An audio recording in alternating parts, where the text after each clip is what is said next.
आपने कभी सोचा है कि आखिर माँ गंगा स्वर्ग से धरती पर क्यों आई? ऐसा कौन सा भयानक श्राप था जिसने हजारों आत्माओं को मुक्ति के लिए तड़पने पर मजबूर कर दिया? और क्यों भगवान शिव को स्वयं अपनी जटाओं में गंगा को रोकना पड़ा? राधे राधे दोस्तों, आप सभी कैसे हैं? आशा करती हूँ कि आप सभी अच्छे होंगे।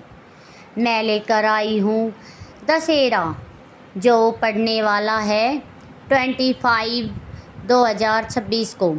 गंगा दशहरा केवल एक पर्व नहीं है, यह वह दिव्य दिन है जब स्वर्ग के द्वार खुलते हैं और माँ गंगा ने पृथ्वी पर अवतार लेकर करोड़ों पापियों का उद्धार किया था।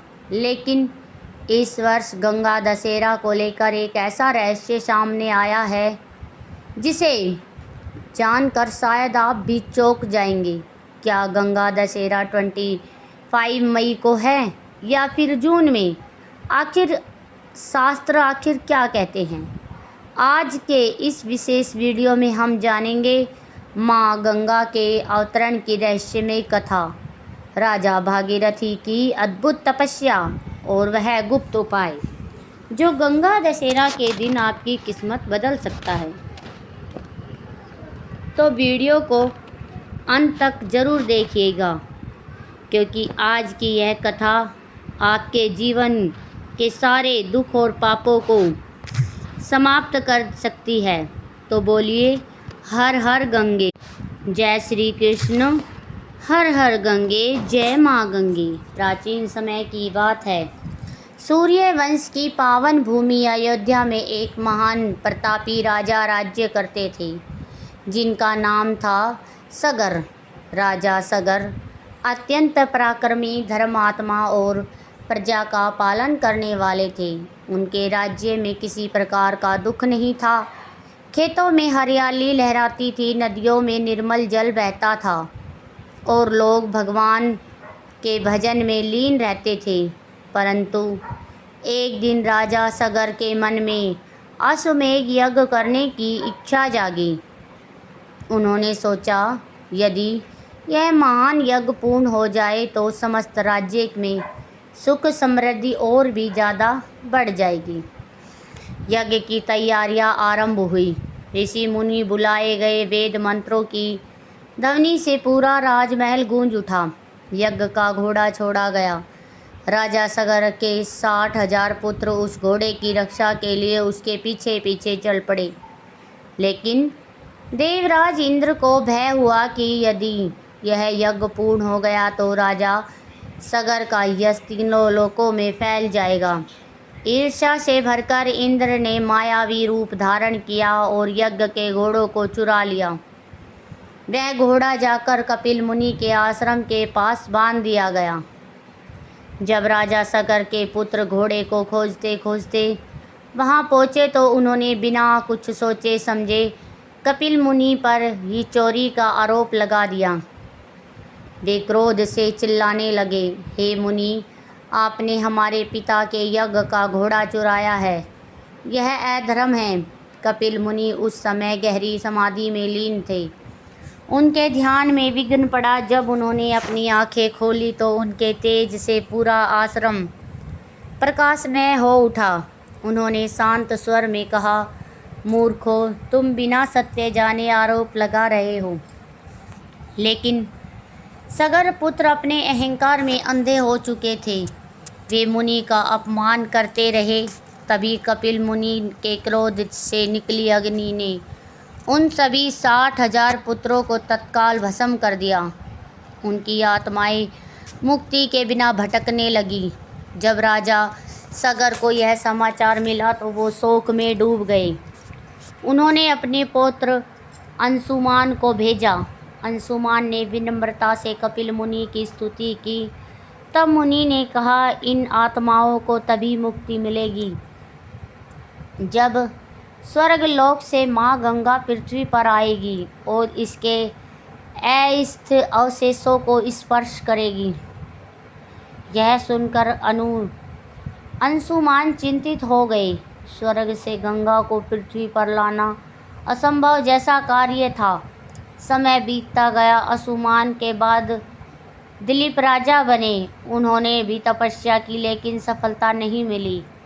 फिर एक दिन दिलीप के पुत्र भागीरथ का जन्म हुआ। बालक भागीरथ बचपन से ही तेजस्वी और भगवान के भक्त थे। जब उन्होंने अपने पूर्वजों की दुर्दशा का ज्ञान हुआ तो उनके हृदय में करुणा उमड़ पड़ी। उन्होंने संकल्प लिया, जब तक मैं माँ गंगा को पृथ्वी पर नहीं लाऊंगा तब तक चैन से नहीं बैठूंगा।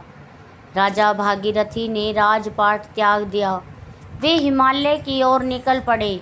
बर्फ के ढके ऊंचे पर्वत, भयानक जंगल और कठिन रास्ते भी उनके संकल्प को डिगा नहीं सके। उन्होंने एक निर्जन स्थान पर बैठकर कठोर तपस्या प्रारंभ की। वर्षों बीत गए। गर्मी में वे अग्नि के बीच बैठते, वर्षा में खुले आसमान के नीचे खड़े रहते, सर्दियों में बर्फीले जल में समाधि लगाते। उनके शरीर पर चींटियां चलती, वृक्ष के बेल लिपट गई, लेकिन उनका ध्यान भगवान से नहीं हटा। उनकी तपस्या में तीनों लोग कांप उठे। अंततः ब्रह्मा जी प्रकट हुए। उन्होंने कहा, हे भागीरथ, मैं तुम्हारी तपस्या से अत्यंत प्रसन्न हूँ, वर मांगो। भागीरथ ने हाथ जोड़कर कहा, प्रभु, माँ गंगा को पृथ्वी पर भेज दीजिए ताकि मेरे पूर्वजों को मुक्ति मिल सके। ब्रह्मा जी बोले, गंगा पृथ्वी पर जो उतर जाएगी, परंतु उनका वेग इतना प्रचंड होगा कि धरती उसे सहन नहीं कर पाएगी। केवल भगवान शिव ही उनकी धारा को संभाल सकते हैं। अब भागीरथ ने भगवान शिव की आराधना आरंभ की। उन्होंने कैलाश पर्वत पर जाकर कैलाश पर्वत पर जाकर भोलेनाथ की कठोर तपस्या की और कई वर्षों बाद भगवान शिव प्रकट हुए। उनकी जटाओं से दिव्य प्रकाश निकल रहा था। गले में सर्प विराजमान थे, त्रिशूल हाथ में था। महादेव ने कहा, हे राजन, तुम्हारी भक्ति ने मुझे प्रसन्न किया। मैं गंगा को अपनी जटाओं में धारण करूँगा। उधर माँ गंगा को थोड़ा अभिमान था। उन्होंने सोचा, मैं इतनी विशाल और शक्तिशाली हूँ कि मेरे वेग को कौन रोक सकता है। वे आकाश में प्रचंड वेग के साथ पृथ्वी की ओर उतरी, लेकिन जैसे ही वो भगवान शिव के सिर पर पहुंची, भोलेनाथ ने उन्हें अपनी विशाल जटाओं में कैद कर लिया। गंगा वहाँ फंस कर रह गई। उनका अभिमान टूट गया। उन्होंने विनम्र होकर भगवान शिव से प्रार्थना की, प्रभु, मुझे मुक्त कीजिए, मैं संसार का कल्याण करना चाहती हूँ। भगवान शिव मुस्कुराए और अपनी जटाओं में से एक पतली धारा पृथ्वी पर प्रवाहित कर दी। यही पावन धारा माँ गंगा कहलाई। धरती पर गंगा के आते ही चारों ओर आनंद छा गया। देवताओं ने पुष्प वर्षा की। ऋषि मुनि मंत्रोच्चार करने लगे। भागीरथी आगे आगे चल रहे थे। माँ गंगा उनके पीछे पीछे बह रही थी।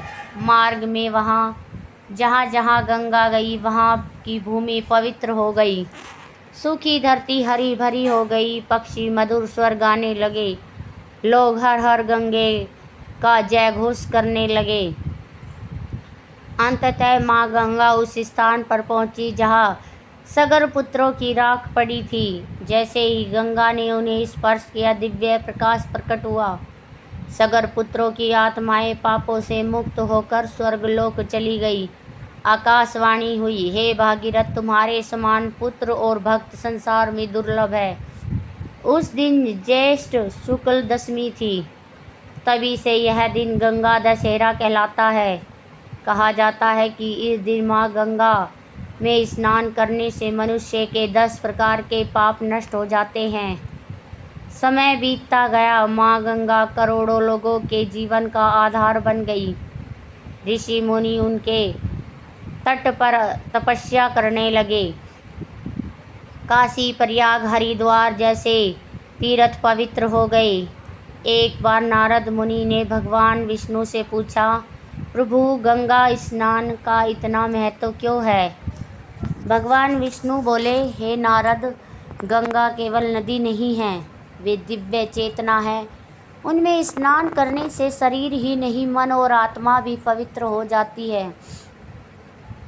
नारद ने फिर पूछा, क्या केवल गंगा स्नान से ही मुक्ति मिल जाती है? भगवान विष्णु मुस्कुराए, यदि मन में श्रद्धा हो तो भक्ति हो और सच्चा पश्चाताप हो तभी गंगा का पूर्ण फल प्राप्त होता है। इसलिए भक्तों, गंगा दशहरा केवल एक पर्व नहीं बल्कि आत्मा की शुद्धि का अवसर है। इस दिन प्रातः ब्रह्म मुहूर्त में उठकर स्नान करना चाहिए। यदि गंगा स्नान संभव न हो तो स्नान के जल में गंगा जल मिलाकर स्नान करें। गंगे च यमुने च गोदावरी सरस्वती नर्मदे सिंधु कावेरी जलेस्मिन् सन्निधिं कुरु। इस मंत्र का जप करते हुए स्नान करने से विशेष पुण्य का फल प्राप्त होता है।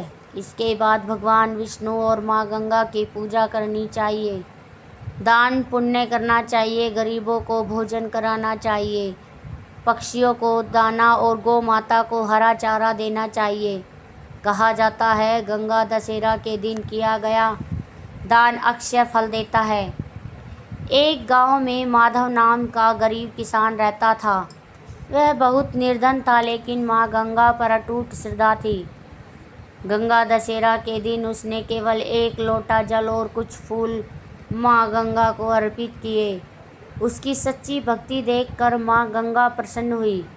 कुछ ही समय में उसके जीवन के सारे दुख दूर हो गए।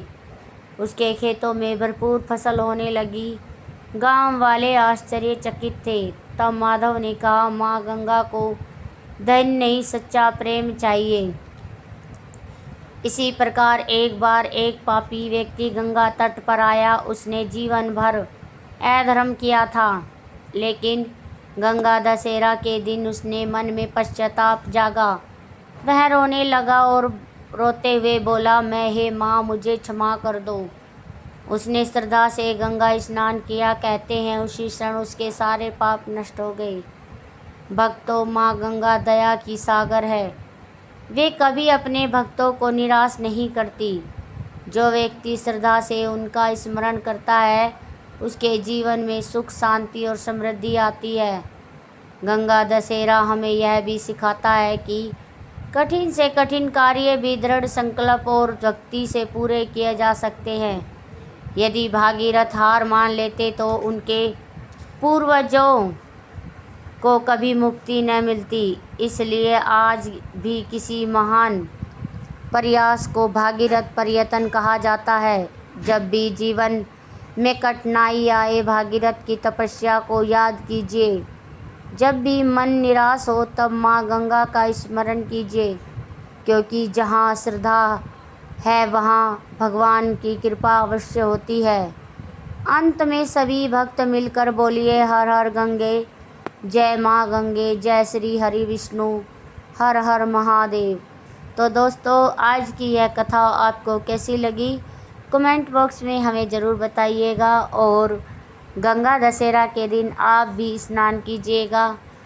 तो दोस्तों, फिर मिलते हैं एक नई वीडियो के साथ। तब तक के लिए